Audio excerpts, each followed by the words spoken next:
All right, Shalom. I want to give all praise to Yahweh Ba'Shem, Yahweh Shai Ba'Hashem, Rakah Kodash.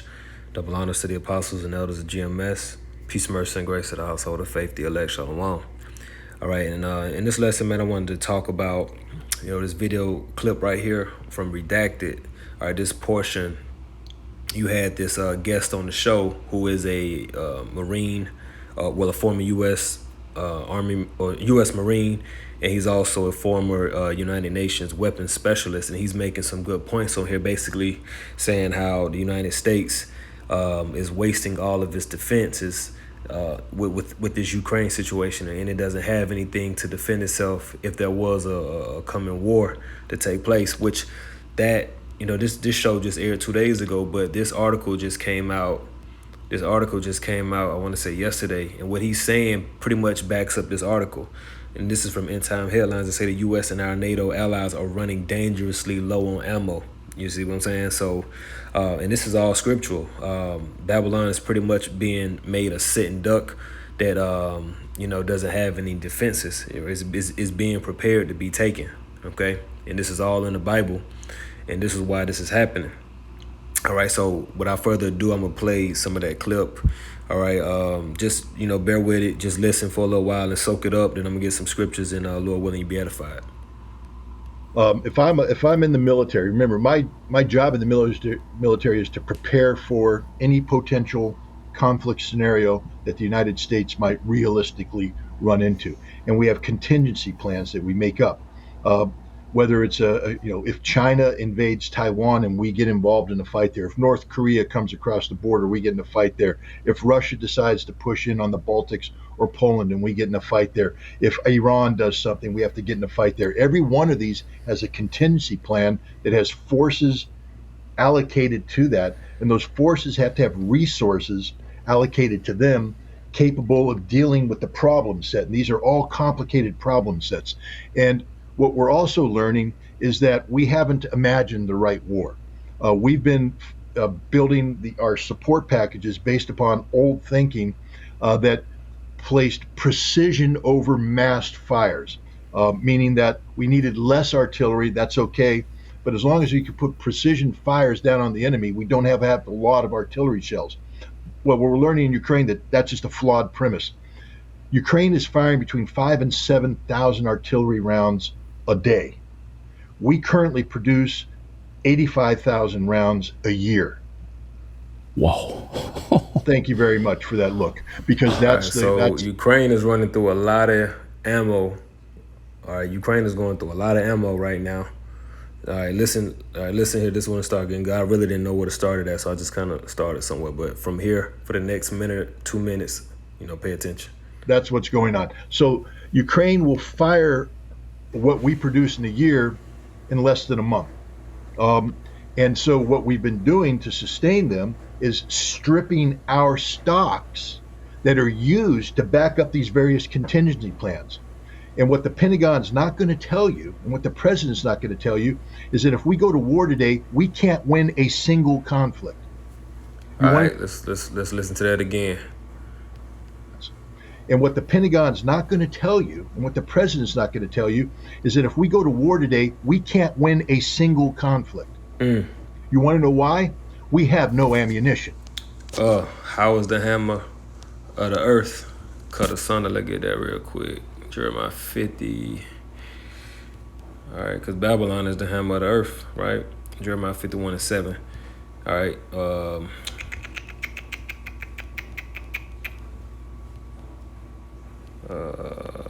It might be 23, 50 and 23, Salakia.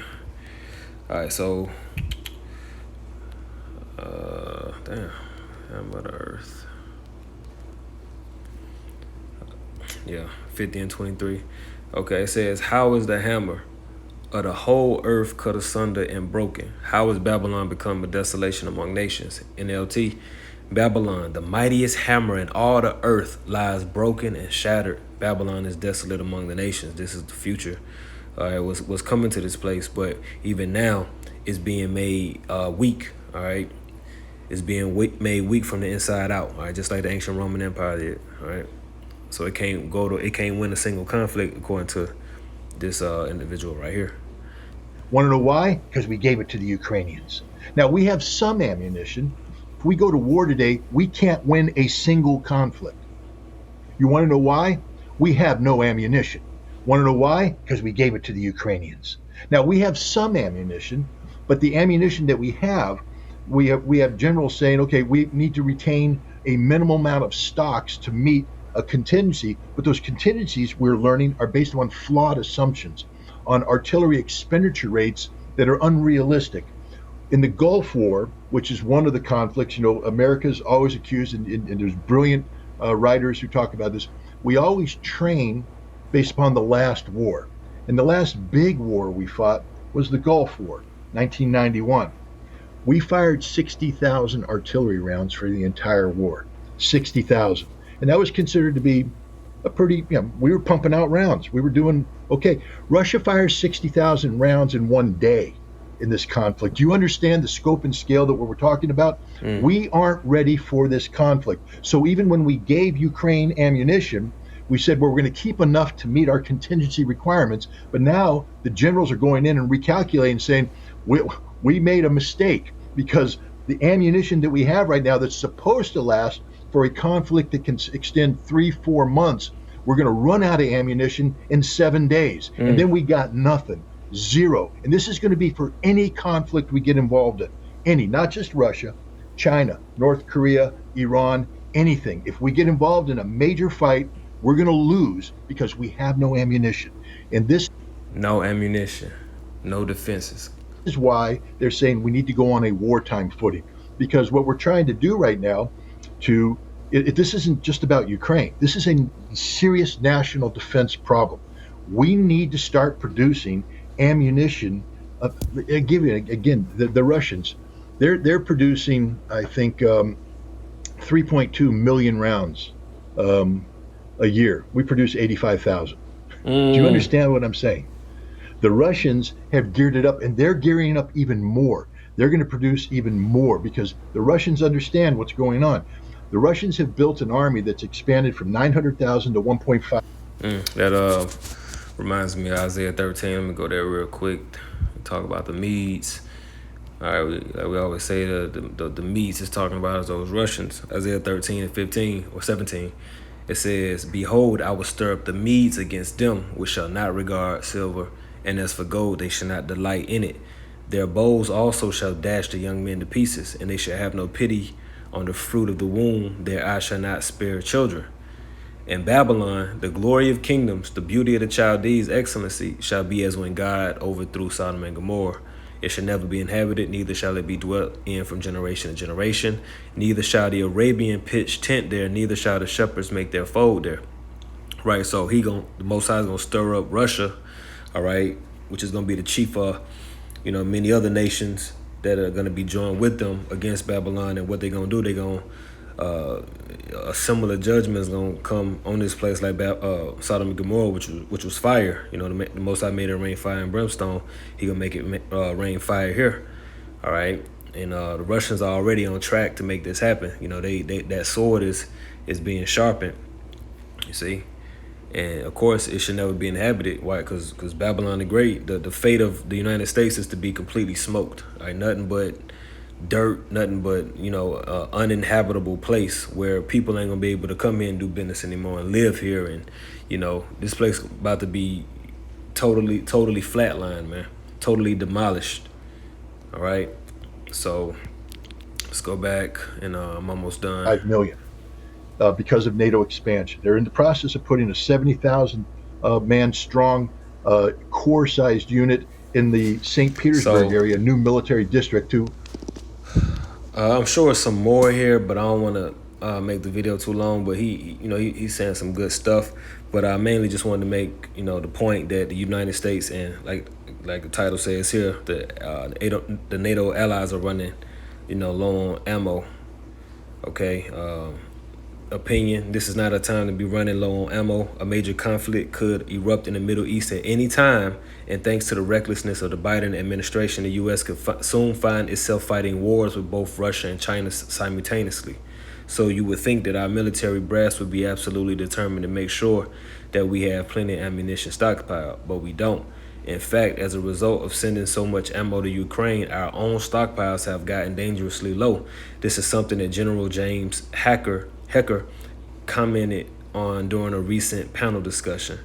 Speaking on a panel with the air chiefs of the United Kingdom and Sweden during the Chief of the Air Staff's Global Air and Space Chiefs Conference in London, USAF Commander General Hecker, who also leads the U.S. Air Forces in Africa, urged fellow North Atlantic Treaty Organization members, NATO, to take a hard look at the status of their weapon stockpiles. All right, I think it's very important that we kind of take stock of where we are in our weapons state across the 32 nations of NATO, and we're getting way down compared to where we were, said Hecker, who counted Sweden's expected ascension to NATO among the collection of allied nations, a topic of heated discussion at the NATO summit in Lithuania this week. Hecker supports sending ammunition to Ukraine, but he admits that we're getting dangerously low, and he is hoping that factories here in the U.S. can start producing more. If you look at the U.S. itself, and let's not talk about the munitions we recently have given away to Ukraine, but we're at roughly half the number of fighter squadrons that we had when we did Desert Storm, Hecker said, pointing to a similar decline in fighter strength for the UK. All right, so we don't have nearly what we had at the heart of the Cold War. Now you can add that we're giving a lot of munitions away to the Ukrainians, which I think is exactly what we need to do. But now we're getting dangerously low.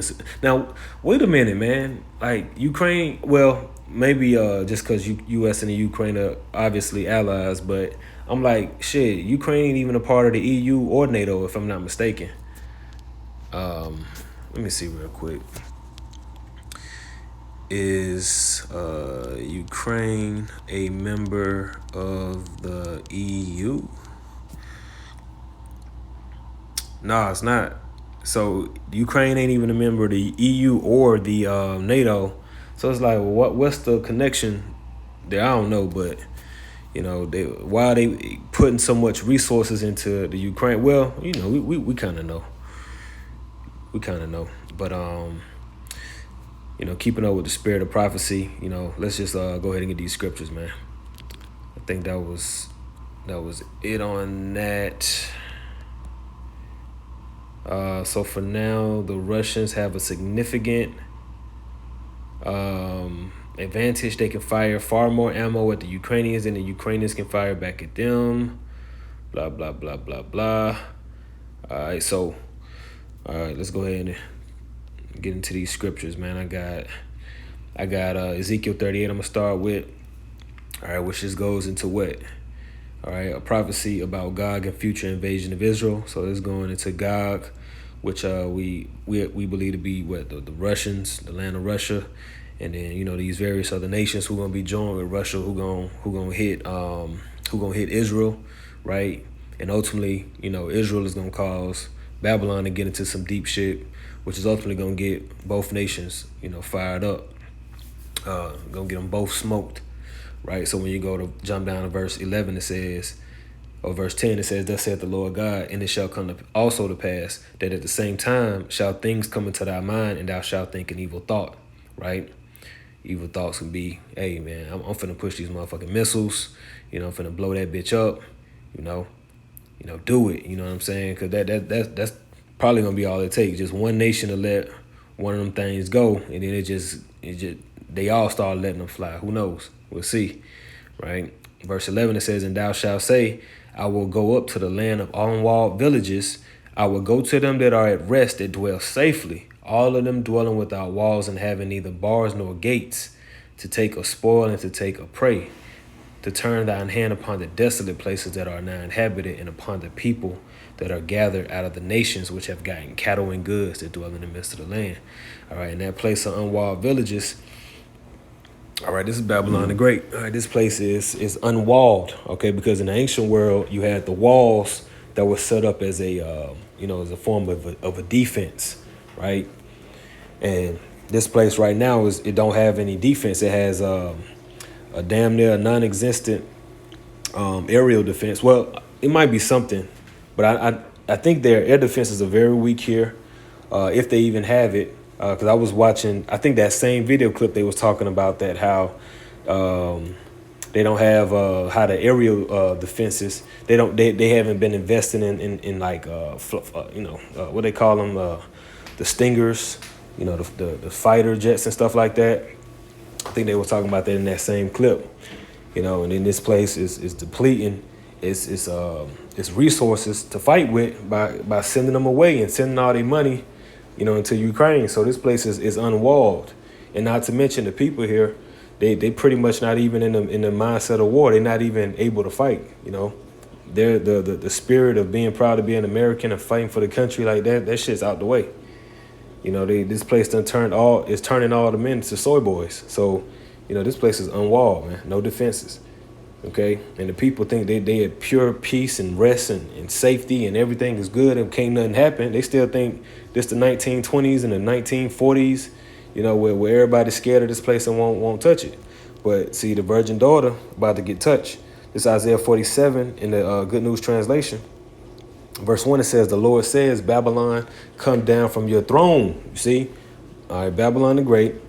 All right, America has been sitting on the throne as the glory of all kingdoms. Okay? The chief nation on the earth. Right? It says, and sit in the dust on the ground.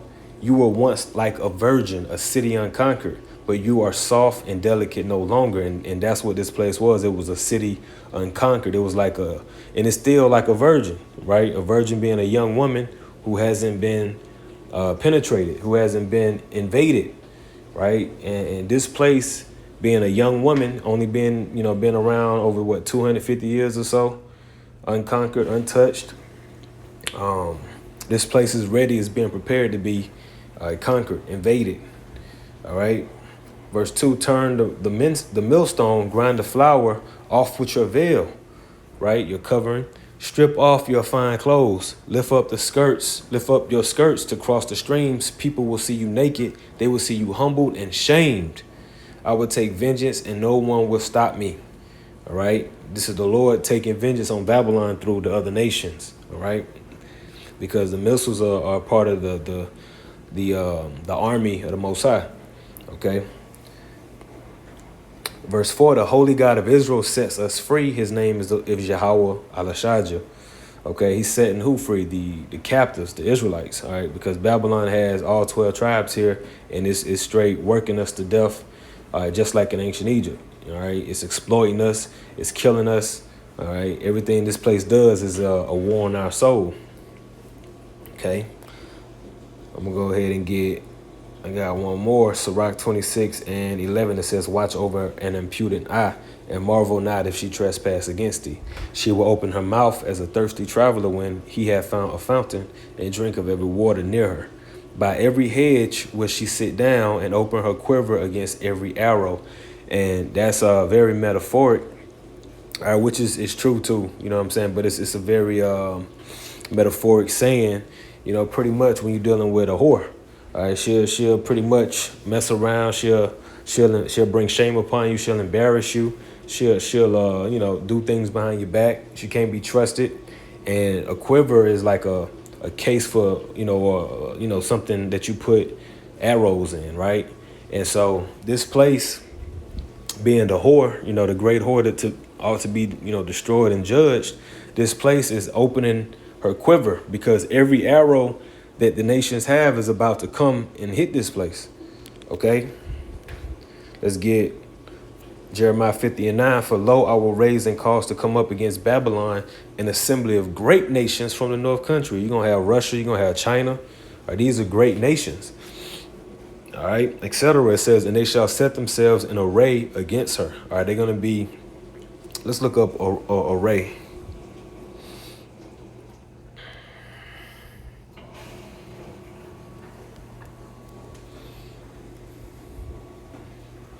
Set themselves in array against her to place in proper or desired order. All right, in order or arrangement as of troops drawn up for battle. Yeah, they gonna be in that mindset to fight. And they're gonna be all on one accord with okay, this is our enemy. We need to take this place out. All right, so they're gonna be set up in a array against the United States. All right, Babylon the Great, for from thence she shall be taken. Their arrows shall be as of a mighty expert man. None shall return in vain. All right, Babylon is great. Babylon the Great is going to be one big quiver in which all them arrows going to come and land and sit right on this motherfucker, man. All right, jumping down to verse 14. Put yourselves in array against Babylon round about. All ye that bend the bow, shoot at her. Spare no arrows, for she hath sinned against the Lord. All right, Jeremiah 51:11. Make bright the arrows, gather the shields. The Lord have raised up the spirit of the kings of the Medes, for his device is against Babylon, and device goes into imagination. All right, the Lord's imagination, his thoughts, his plans is against Babylon to do what? It says to destroy it, because it is the vengeance of Yahweh, the vengeance of his temple. All right, his temple are the Israelites. All right, it's not talking about the actual temple where we go in to worship the Lord. The ultimate temple of the Most High is us. All right, Israel. All right, the Most High is going to avenge his people.